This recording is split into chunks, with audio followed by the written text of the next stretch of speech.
Okay, so first of all, I'd like to respond to a question that appeared on our Facebook page, which was in response to a quote of mine that was put up on Facebook. So what I'll do, I will read the quote, which is a tidied up version of what I said on one of our meetings on the 9th of June this year. And then I will read the question in response to that, and I will then offer a response to the question. Then once we've done that, I'm happy to further elaborate if you've got any further questions on this particular issue, or we can then open it up for other matters. This shouldn't take too long. So my quote is a little long, but it's an opportunity to once again reinforce an aspect of meditation and what to do. And so it was a question. The original quote was about dealing with unpleasant feelings in meditation. So it's important to have that context. This is what I said. What students are learning to do is to stop trying to solve things, to leave things unresolved. For example, if it is a memory of something unpleasant from the past, we can acknowledge that we are experiencing a result of past actions. The memory and the painful feeling are the result. There is also a strong urge to make it different. We are learning, however, not to act on that urge. We are learning to leave the problem unresolved. Leaving it unresolved allows us to see that the memory, feeling, and urge to solve are all transient. Seeing that it is all transient reinforces the knowledge that we do not have to do anything with it. We just have to re-experience it because that is the nature of the law of action and result. We can allow the memory and the feeling to arise, to express themselves, and then pass away unsolved. That means we have not clung to it. Okay. And this is the question that came up in response. And I've no idea who this person is, so there's nothing personal in this at all. It's the nature of the question I'm interested in. Hello, I agree with this to some extent, that some unpleasant, repetitive memories can be from past traumas that benefit from being addressed through therapy in a capital T, which can hopefully provide some resolution. I wonder, what are your thoughts on seeking therapy, capital T, to address past issues? Is this congruent with the teachings, small t? I guess I'm wondering whether the teachings, small t, embrace a multi-approach to addressing issues. Okay. First off, when it comes to therapy, I have no idea what happens. Never been in therapy in my life, no idea what that's all about. Other than I know there's a lot of talking involved. But presumably talking about whatever this past trauma happens to be, with a view, from the question it seems, with a view to obtaining some kind of resolution. So essentially, it goes against the observations that I made specifically, because I'm talking specifically in meditation, that there is no requirement for a resolution, that you can leave things unresolved and they, as it were, self-liberate. But I suspect, I don't know, obviously, because I don't know the person, but I suspect this person has some kind of vested interest in a therapeutic approach. Perhaps it's something that they've already they're undertaking and they wish to continue with, or maybe even they're professionally involved with psychotherapy or something like that. But the interesting point for me is the idea that through a therapeutic approach can hopefully provide some resolution. So the person is seeking a resolution of the issue of the past trauma, which manifests as memory and painful feeling now. But I don't actually know, and perhaps somebody can, perhaps who's been through this sort of process, what a resolution would actually be. And so I had to think about, well, what constitutes a resolution to something which has come and gone, which is past. It's just the memories of this thing arising now. The actual events have long since passed. And so, is it that people actually want a resolution, or is it that they want to reach a point where they realize they no longer need to seek a resolution? I think that's what it is.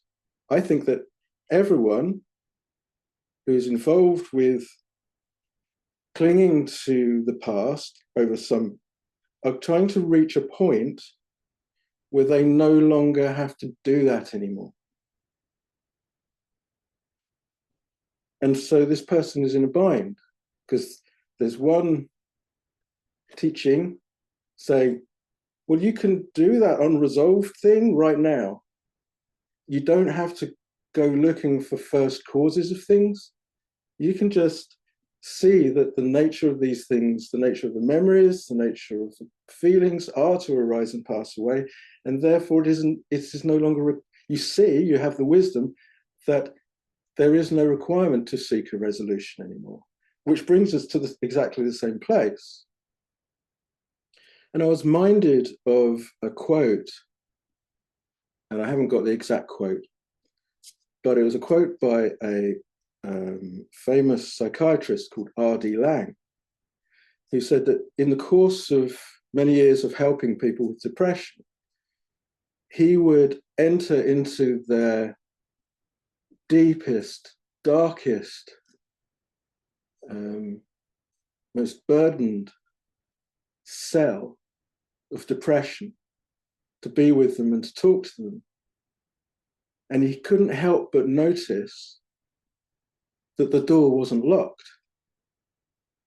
And so he would say to them, you do realize you could walk out of this cell at any time. The door isn't locked at all.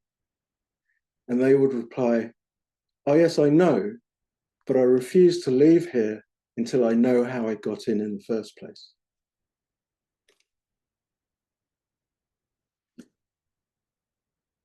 So through practicing meditation and observing the transient nature, not just of the memories and the arising now of the past traumas and so forth, but through the deepening insight into the transient, ephemeral nature of all the components that go to make up a conscious experience, what happens is you realize in the end there never was something to solve. And so that's why we're, with this particular question, this person, we're at polar opposites, because you discover there never was something that needed resolving in the first place. And the question ends with, I guess I'm wondering whether the teaching embraces a multi-approach to addressing issues. The Buddha's teaching is complete. It has within it everything that you need to realize the cessation of suffering. It isn't deficient in any aspect. It isn't excessive in any aspect. It just provides you with all the tools and the overarching theory that allow you to apply those tools to come to see the true nature of reality and be free. When we start mixing in other traditions, whether they're spiritual traditions, religious traditions, psychotherapeutic traditions, whatever it might be, it's as if we've decided one canoe isn't enough. We have to have more than one canoe, and we put a foot in each canoe. It doesn't lend itself to the successful completion of the journey. I think it's an interesting way of putting the questions. Do we embrace a multi approach to addressing issues? So it's kind of setting it up as, well, you know, I mean, how open-minded are you? Are you open-minded enough that, you know, you can play with all these different ideas and traditions and so forth? And I would say no. No, I think that's confused. The Buddha's teaching has everything someone could do. I'm not saying it's the only way, but it is a complete way. And therefore, mixing it with different traditions, whatever kind, doesn't lead to more clarity. It leads to more confusion. So I would go back to my original observations, which is learn how to leave things unresolved. See the urge to try to resolve it because it's an attempt to get rid of the painful feeling. But the more you see the painful feeling as transient, the more you see that every component part of every experience is transient, the less you feel that there is anything that needs resolving. And it's through that process you come to realize life's inherent perfection and that there's nothing out of place at all. So I think this person is already engaged in some ways, shape or form, with a therapeutic approach, and they're trying to match them. But I think they're actually saying different things. So that's my answer.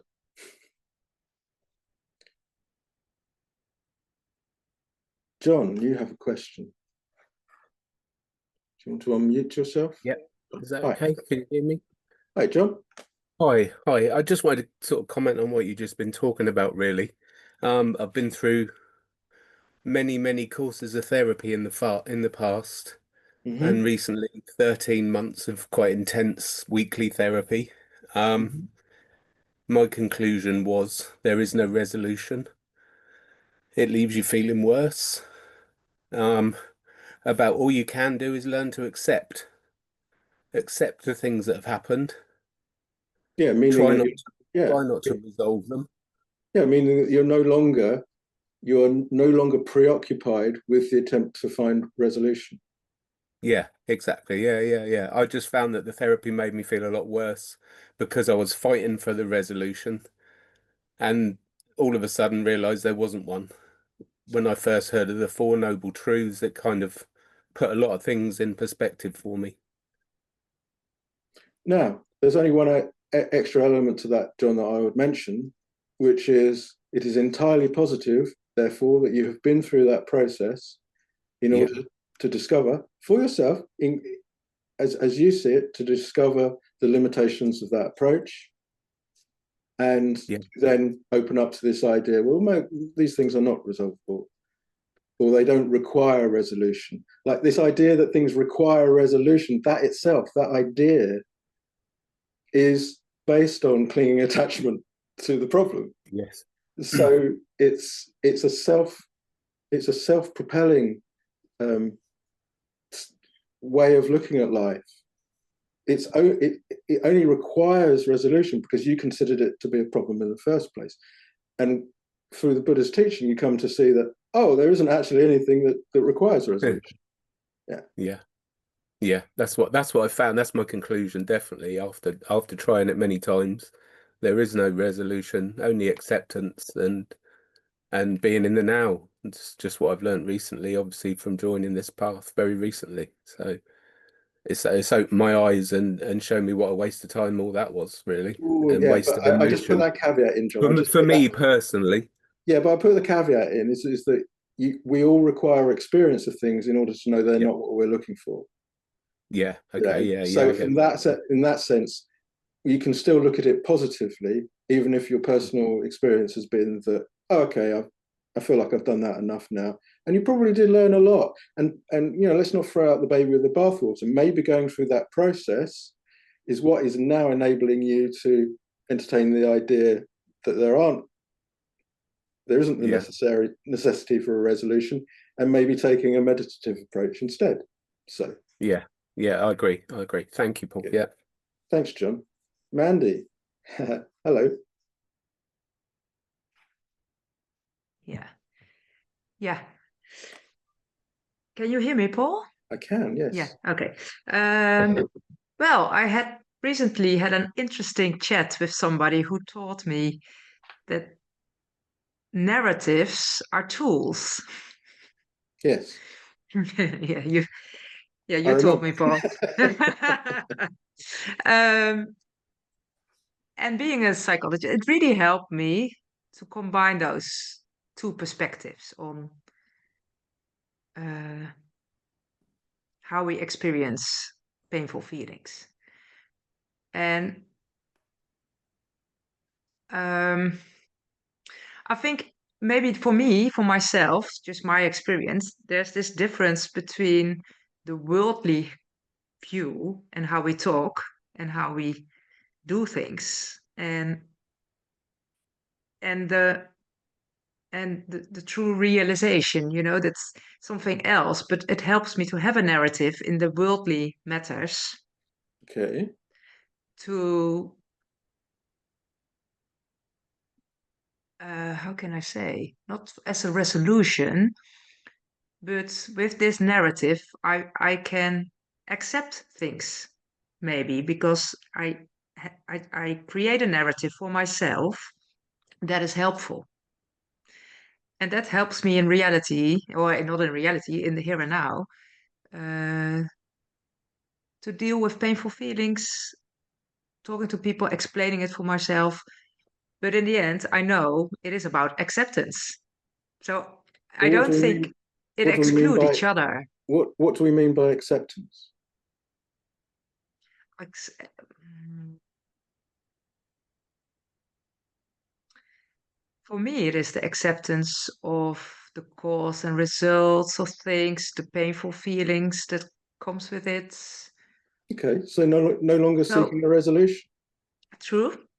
So, but yeah, true. But it doesn't exclude the other approach for. If the other approach is like, if we're in a meditation and we become preoccupied with the painful memory of some past event, we call that a hindrance.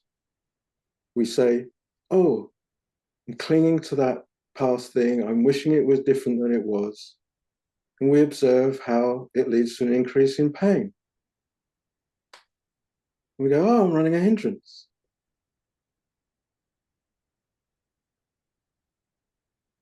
Exactly. Yeah. So you then change the narrative and you say, well, action and result and all that, I, it couldn't have been different. Turns out it couldn't have been different. I can't go back in time and change what happened. There are no first causes of things. That, for every cause, there's a prior result. For every result, there's a prior cause, and all of that.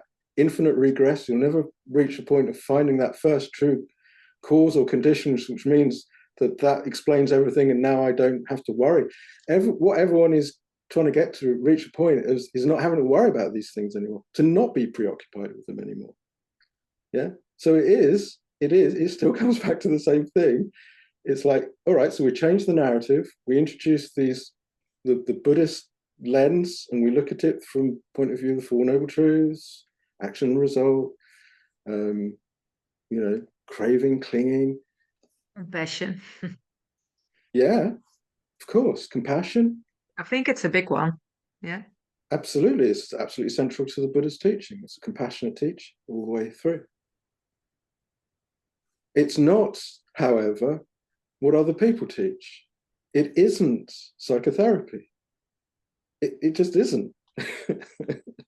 So, No, it's no, it is. so it depends what people want. I mean, the lady in the question, it seems, wanted both, even though they're pulling. That's why I use the analogy of the canoe: 2 feet in 2 canoes, a foot in each canoe. It's like they're going in different directions. That could be disastrous. So it's like, it's like I But understand do that the they world need? might see it in a different way, but Yeah, but do they need to be different? I mean, it's a different approach, but they can why do you need? because they can. How can you say? Add up. Why do you need it? um, Buddhist teaching isn't deficient, isn't excessive. It gives everything somebody needs in order to but realize it's freedom harder. from suffering. Maybe it's sometimes maybe it's harder to do it on your own. Who's doing this? We're all together here. There's 33 of us here, at least, this evening. Yeah, but it's your own internal dialogue and process, and Well, that's why you sometimes have. it's good to have somebody to have this give you this. Hello. I know, Paul, but I'm not seeing you weekly. Well, no, No, no, there's no point. no. I know what you're saying, but yeah, yeah.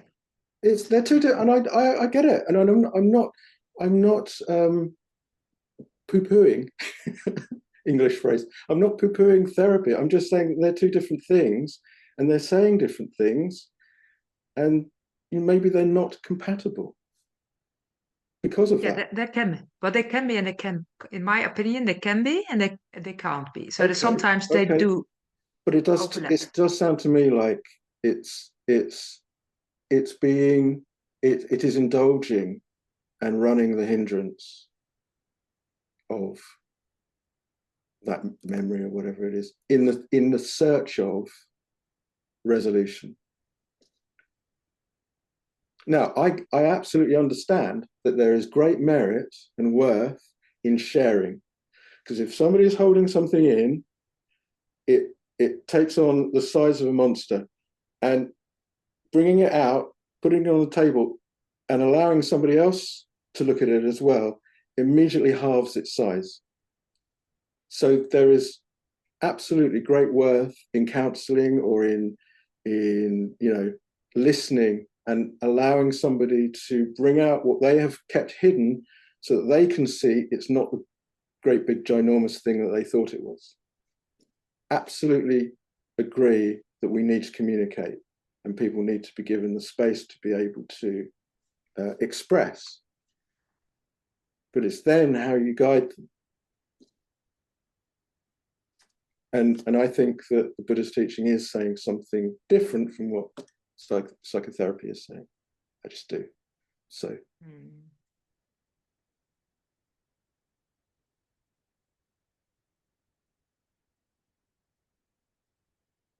But everyone is absolutely free to have their opinions on these matters. But as a final thought, Mandy, my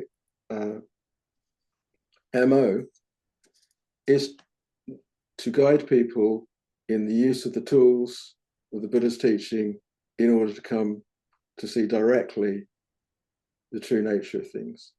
That's my job. And so I absolutely stand by with the guidance in meditation, which is to learn to leave these things unresolved.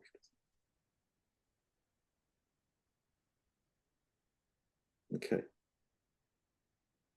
Dave, you've been very patient. Yeah, hi, Paul. Hi. Yeah, I was just thinking that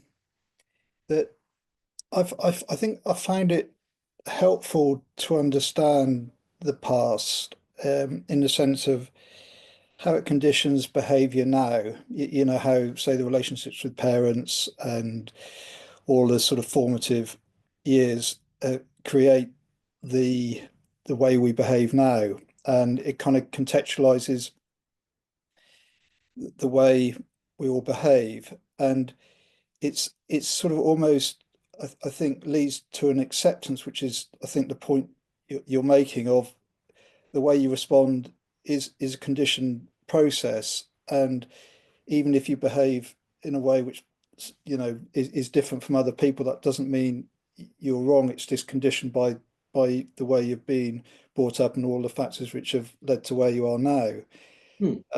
So I think it's, yeah, I suppose in terms of therapy, sort of looking for first causes, I guess if you look to understand how you behave now with a view that then you just need to accept it because it's not wrong, then it can be beneficial. Oh, hugely. Yeah. I mean, this is why in the 5 points of mundane right view that the Buddha taught, the third, the pivotal third of 5, right in the middle there is mother and father. And it's pinned between actions have results and rebirth. It's no coincidence. It's like that. So early life conditioning, parental influence are absolutely central to all the kinds of lessons that we get given by virtue of the fact that we're conditioned in particular ways by our parents, by our upbringing, and so forth.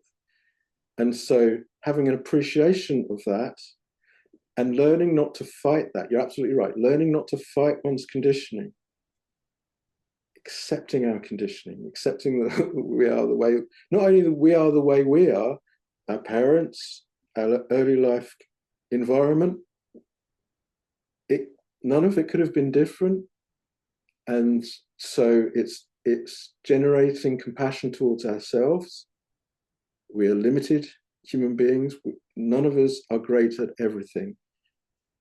And it's learning to recognize, absolutely right, it's not a question of right or wrong. It's just acknowledging our conditioning and working with our conditioning rather than fighting against it. Accepting ourselves as we are. What does accepting ourselves as we are mean? We're not trying to resolve those issues anymore. Yeah, thank you. Very good point, Dave. Well, this seems to have stoked people up a bit. Giuseppe. Hiya, Paul. Hi, Giuseppe. Just a question on the 4 foundations. Okay.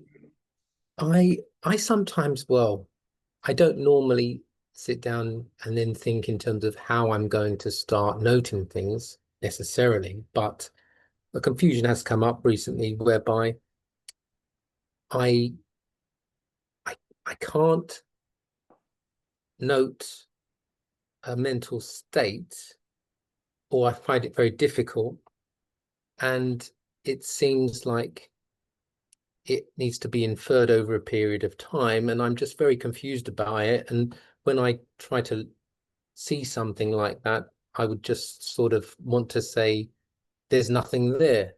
And I know. And then also also how that fits with the 5 aggregates also, because there seems to be use this list or that list or whatever works, but you know, how these things potentially can work together, or maybe they don't work together, and maybe the way that, you know, I'm doing things is just a bit confusing. But I've always had a little bit of a tricky thing with mental states, and I just, I'm opening it up for conversations. I don't really know whether this is yeah. Do you keep a journal? Meditation journal? I do. Again, that's a really important thing to ask me, because I've only just recently started from listening to one of your lectures, actually. You know, when I say recently, over the last, well, 6 months or so, started to try to note what's going on, and I was still a bit confused as to, yeah, I'm not noting a lot in that journal. And I think after a session, it's very difficult for me to think, oh, so this happened and then that happened, and I will still try to write something. On many occasions, there doesn't feel to be very much to remember to put down. Again. Okay. So I would say that in the journal, we write down what we can remember, what we did observe, what we were able to note, and we don't worry about the things that we didn't see, we're unable to note. Yeah. It's just like I've been you there want, for a long time. Wait, sorry. Yeah, sorry. So if you want to include in the journal the idea that there were periods or certain things that you're unable to note, include that. I think the confusion is coming because you're trying to get it right. But I don't want you to get it right. Yeah. I just want you to know. It's not compared to anything. And if we're comparing it to the exhaustive lists we find in the Pali Canon or in the Visuddhimagga, then we're always going to fail, because what we note is never going to compare to the breadth and depth and richness of what it is possible to note. We don't have to note it all. We just content ourselves with noting to the best of our ability at any given moment or in any given meditation. And then, as part of the process of remembrance and the development of mindfulness and the development of our wisdom, we find out afterwards what we can remember about what took place in that period of meditation. And that might be just a couple of lines, like a few observations jotted down, put today's date on it and go, right, I'll do that again tomorrow. Yeah. And perhaps before you meditate the following day, you just, without trying to glean anything, you just read back over your past journal entries, just as a way of just helping with your resolution, with your intention, with setting up the practice. But then you let go of the lists, you let go of the teaching, you let go of the idea of meditation, and you just rest in the moment, content to note whatever arises. And it's not comparable to anything. That really helps. And that takes an awful lot of the confusion away, because the confusion is, I should be able to. Why can't I note? But no, it's having the faith to say, I keep noting. Over time, I start to see more and more of things that hitherto I was blind to. Yeah. So essentially what you're complaining about is not being enlightened. Essentially, Paul, when I practice meditation, I'm not enlightened. What's going wrong? That's true, probably. I think it is. Well, yeah, you haven't got the depth, you haven't got the breadth. No. So it's just having the humility to say, yeah, I am where I am, and okay, well, I'll just note what I can note. That's why I emphasize note what you can note, not what you can't note. Yes. Yeah. Also, the fact that I haven't been looking back over past entries, I think is an oversight as well. Can we put it another way and say, here's a lovely opportunity. Okay, I could do this too. Yeah. And changing the narrative. Yay. Yeah. No, it's really been helpful. Honestly, that has cleared up a lot. And yeah, thank you. Thanks, Giuseppe.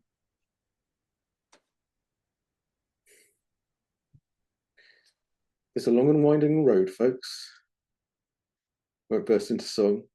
But your path, everyone here, your path is unique. It's a bit like our faces.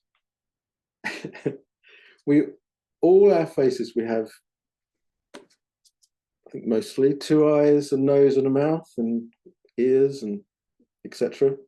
We all share exactly the same qualities, and yet all our faces are unique.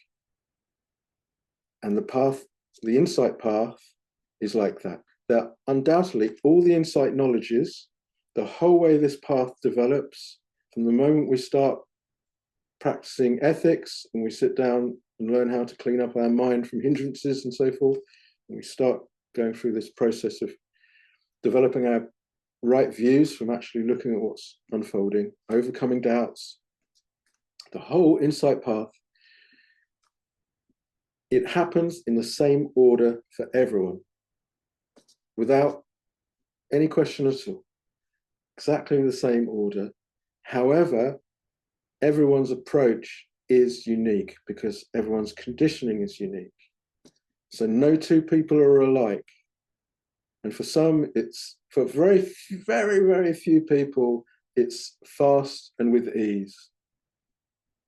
The journey, the insight journey. For the vast majority of people, it's slow and with difficulty. And we're all somewhere on that spectrum. And so it's relaxing and letting go of this idea that I'm judging what I'm doing compared to what I've read or what I've heard or what Paul said or what Alan James said or what the Buddha said. It's letting go of that and going, no, this is my journey. This is my journey. I go at my speed, and I take the guidance that I hear. I get some good tips like keeping a journal, that helps. But it's my journey. I'm going to go at my speed, and things will unfold as they will. And as you go along, you just start learning so much about yourself and about the way things work.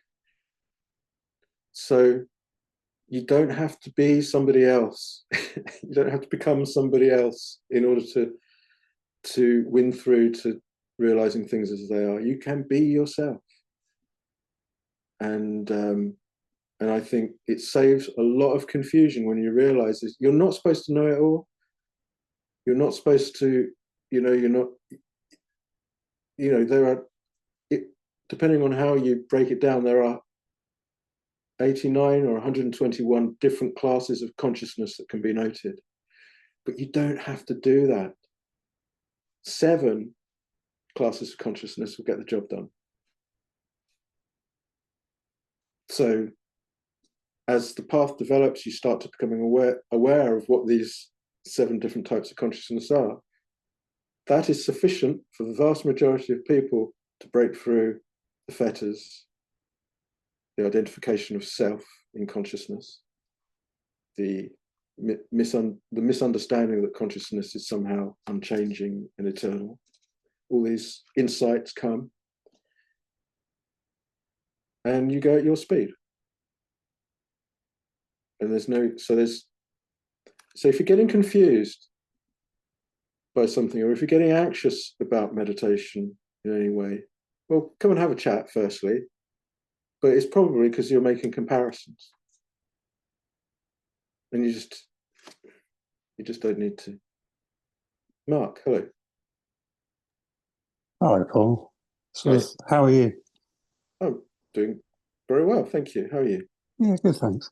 Keeping it in the moment, I was just wondering, what are the 7 classes of consciousness that you're referring to? Well, there's seeing, hearing, tasting, touching, and smelling. So the 5 physical senses. And you have mind consciousness, which is the awareness of mental objects. So a feeling, a perception, a train of thought. Yeah. And then there's the 7th class, which is mind consciousness element, which is the consciousness that takes the preceding moment of consciousness as its object.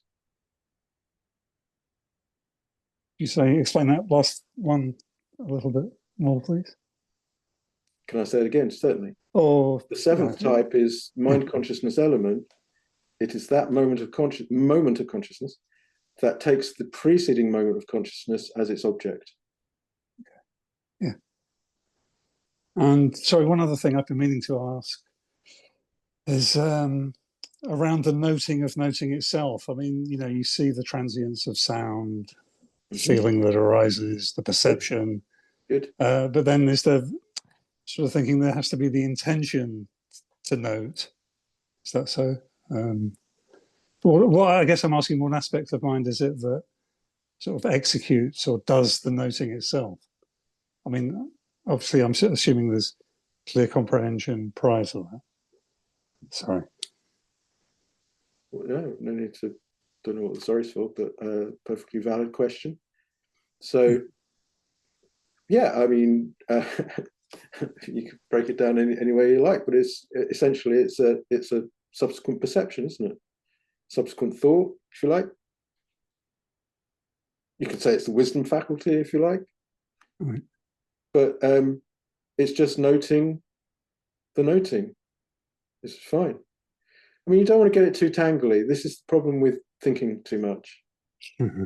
Yeah, it's having the faith just to note what you can note, and then it quite naturally the practice becomes sufficiently subtle, and the mindfulness and the clear comprehension, as you quite rightly point out, the clear comprehension is refined enough to actually recognize that the noting occurs contingent upon the prior object. There has to be an object, there has to be the knowing of the object, and then there is the noting of the object. And the noting can only happen because there was the prior object and the prior consciousness of that object. And so it's an entirely natural, I don't want to say the word progression, it is an entirely natural development. So it doesn't need to be overly thought, because then we start looking for it. And as soon as we start looking specifically for things, that's when it all starts to get tangly. So just carry on noting. And if in hindsight, if when you write up your journal, you go, it's not asking, so if you're asking the question, oh, surely there must have been an intention behind that particular action, it means you haven't seen it. So it's coming from intellect. If, on the other hand, someone's noting it, they note that prior to the actual noting, there was indeed an intention to note, then they can include intention and noting, but they haven't gone looking for it intellectually. They've seen it experientially. Yeah. Thanks, Paul. Yeah. So good. Thank you. Okay.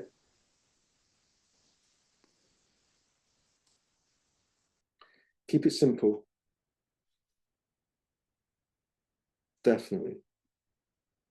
Keep it simple. I know there's so much teaching, and I know there's a wealth of teaching, and it's deep, and you get into the Abhidhamma Sangha, the higher teaching, and the compendium of Abhidhamma, and it's all extraordinary. And you start to read about how all these intricate pieces of the puzzle will come together to form a moment of consciousness.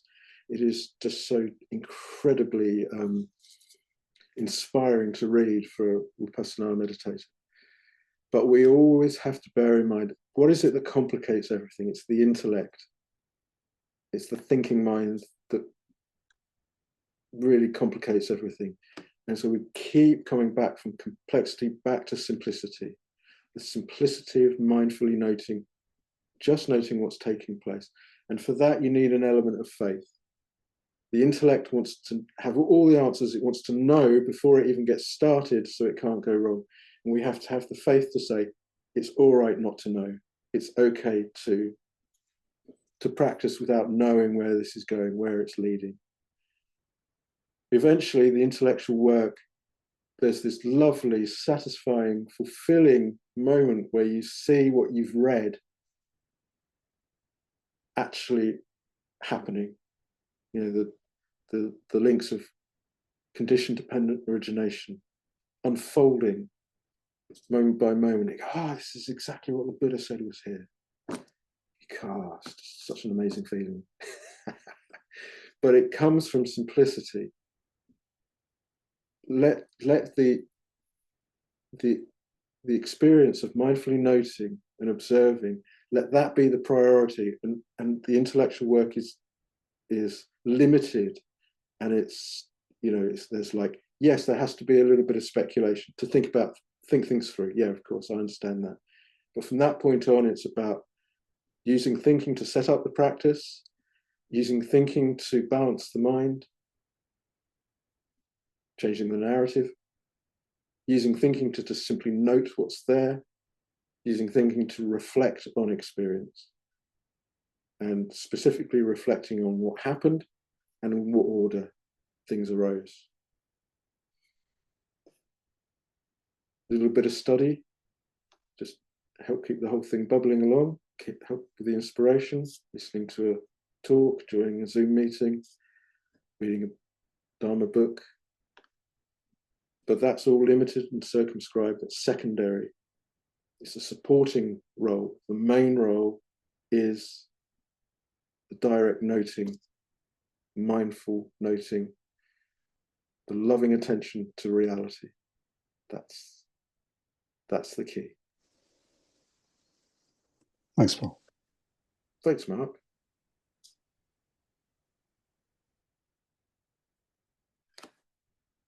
Anybody else?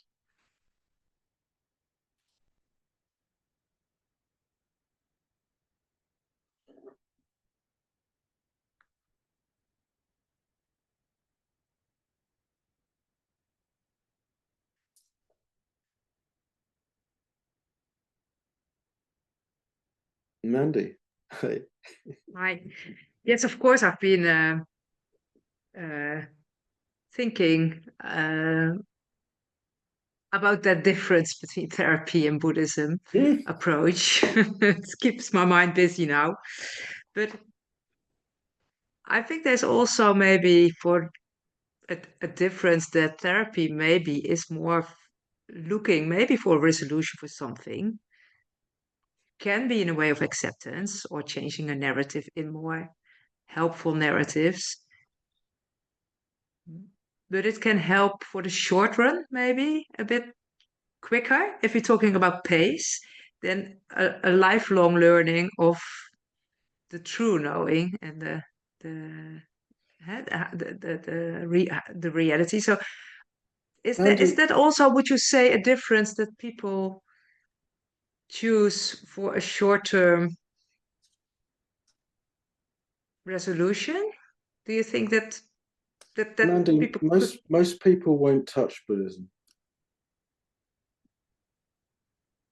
Most people won't, even Buddhists won't actually do this. It's very niche. It's very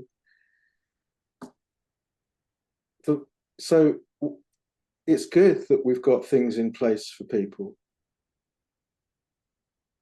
because they have vast majority of people, even I'm sure even people that would entertain the idea of therapy are only a proportion of the population, but that's a vastly bigger proportion of people that would be interested in what specifically I guide people in.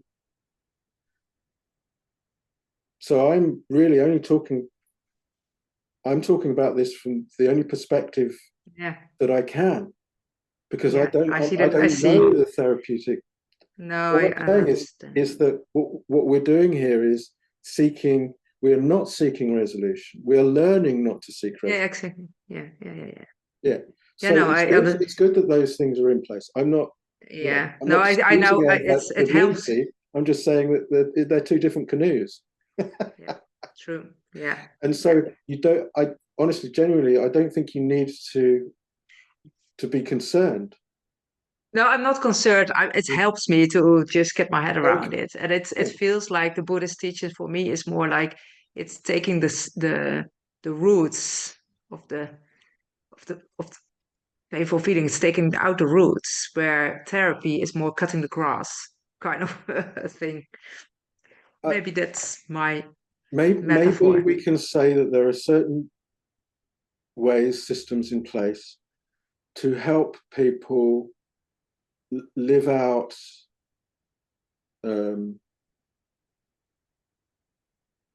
reasonable lives within society, that it helps them to more easily integrate into society and to lose some of the some of their angst or whatever it might be. Whereas I think what we're doing here is, well, I know that what we're doing here is about transcending, through understanding, transcending the deluded world and deluded society. And I don't think, so, well, I don't know, but I don't think these other systems are geared. I don't think they're Enlightenment teachings. Thank you. Very helpful. Okay. Mark, hello. Did you have something about this? Yeah, hello, Paul. I mean, I know the therapeutic world quite well. It seems to be one path for people that are still, dare I say, lost in the story of themselves and all the narratives that are going on in the world and themselves in relation to that. Whereas, and I think there are people that try to conflate the two, you know, the mindfulness movement now and as a therapeutic approach to dealing with trauma or whatever. And I think you just nailed it with Buddhism is different because it offers transcendence, and that's something that therapy can never, ever offer. Even though I've heard some quite articulate, well-spoken people try to mesh the Buddha and Jung together, that they're both talking about the same thing, but just using a different language. But I disagree. Yeah. I mean, I think there's lots of value in other systems, and I'm not trying to, again, using the word poo-pooing them, but Buddha Dharma is a different order of things completely, and it's where it's come from. Buddha Dharma has come from the enlightened mind of an historical Buddha, and I don't think anyone would claim that of, say, Carl Jung. Not that we're saying that what Carl Jung came up with and had to, what he gave the world wasn't fascinating and interesting, and you could spend lifetimes working on all of that, I'm sure, but it isn't coming from the mind of an enlightened Buddha. That's the difference, I think. And I absolutely get it that for most people that would not be, that's enlightenment just isn't a thing. It's just some stuff crazy people have made up. It doesn't fit into the paradigm. It doesn't fit into, the modern materialist paradigm or whatever, but leave them to it. Hey, they can mix and match whatever they like.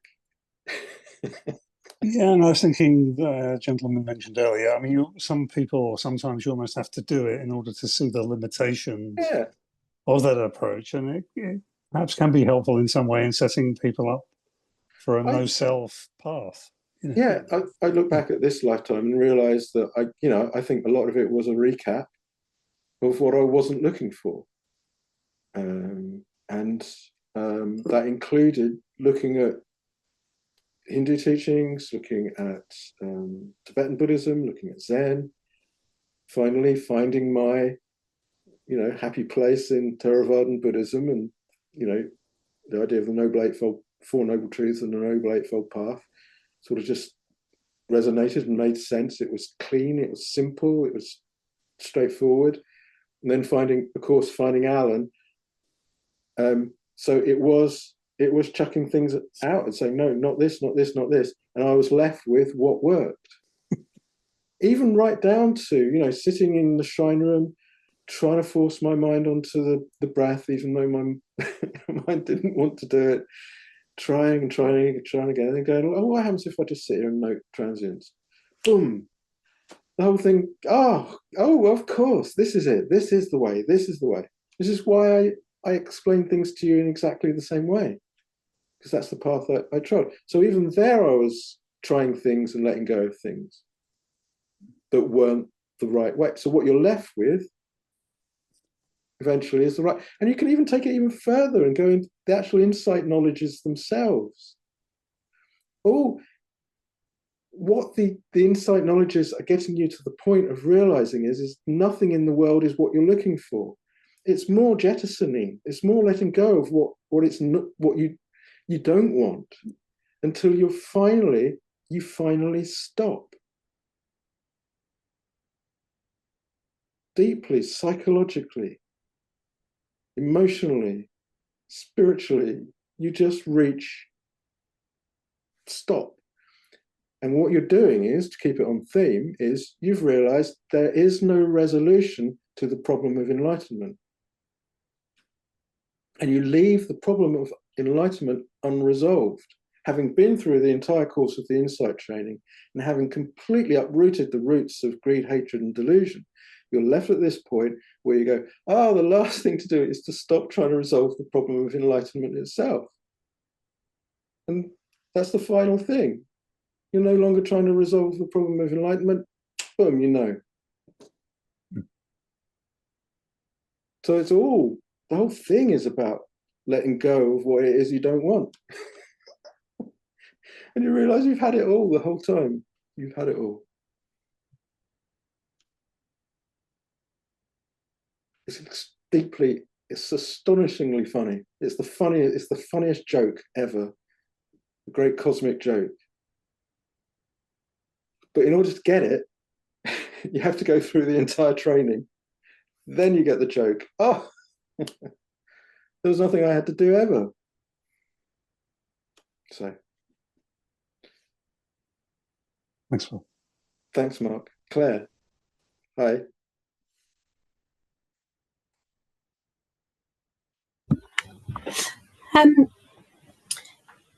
Thinking about the different canoes and what you're saying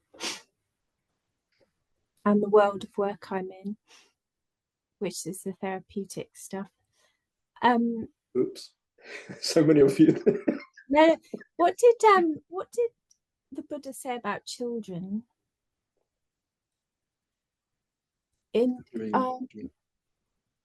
Because you were I was just wondering, because you were saying that it's a pure teaching from an enlightened being, and you've got the way to do it with the Four Noble Truths and the Eightfold Path. Mm-hmm. So with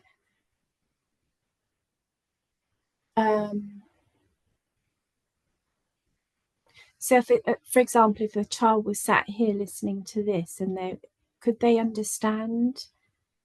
No. You've got to get life experience. Yeah. So yeah. Because I was thinking of therapy with children. Okay. When they're in distress, and normally ordinarily we come to this path because we realize other things haven't worked. It's just so obvious this is the way. Mm-hmm. So I'm not quite sure I'm asking. I'm just thinking. You're not misleading the children, though, are you? You're giving them tools and techniques in order to be able to deal with emotions and feelings and so forth, which is a beautiful thing to do. Yeah. But that would be the same for adult therapy. Yeah, quite possibly. Like again, I say, all this is everything I'm saying is predicated, from my point of view, on a lack of knowledge of what therapy entails and so forth, but with, I have to say, a complete knowledge and understanding of what you need to do in order to go through all the insight knowledges. Sure. So, and so I think that we know as practitioners of this way that you come to it freely of your own volition, as you quite rightly point out, when you've tried a number of other things and found them to be wanting, but it hasn't resolved the problem of suffering for you. And that's what propels you along this particular path. And so we do that as mature adults. And by mature, I don't necessarily mean age, but I think like you have to have had a certain amount of life experience this time round to start recognizing the signs. You've tried love, you've tried relationships, you've tried career, you've tried house, you've tried car, you've tried wealth, you've tried so many things, and it drives you. So we all endeavour, I hope we all endeavour to be as harmless as we can in our dealings with the world, and conversely to try to be as kind and generous and of service to others. And if it sounds like this is a vehicle for you where you are able to help, kids develop strategies in order to be able to deal with the world, and I think that's a wonderful thing to do.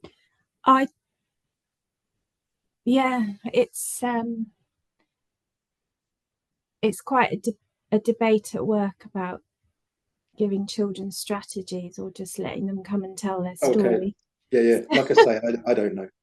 I don't know the ins and outs of it, but you're trying to help them. But what I was saying was the Buddhist stuff helps with that, because you're just this might be the overlap with therapy, even though it's very different, is you're helping the child and the people around them. Just it's reality, it's coming to terms with what is. Ultimately, whichever way we cut it, ultimately that's what it's about. In order to be happy in this world, to be at peace in this world, you have to understand. There has to be wisdom, irrespective of how that is gained, which system, which path. It's all ultimately, that's all secondary. Ultimately it is somebody comes to an understanding of the way things really work. That's wisdom, and that's what sets us free. Yeah. Okay. I hope I've made sense. I'm not sure. Honestly, I hope I've made sense too. I don't know. It all comes out, but and I'm not in dispute with therapy. I hope I know. Yeah, and it's Okay. All right. I think I'm done for this evening. Thank you all for your contributions. Wow, I didn't know we'd get so much out of that one particular question on Facebook, but there you go. So, there are a couple of chats. I'm sorry. I tend not to notice when you write a text. I just say to everyone for future reference. We're done for this evening, I think. So, all right. So get together again in a couple of weeks, I believe. Thank you, Paul. Thank you, Paul. Thank you, Paul. So nice to see you. Thanks, Paul. Thanks, Paul. That was fabulous.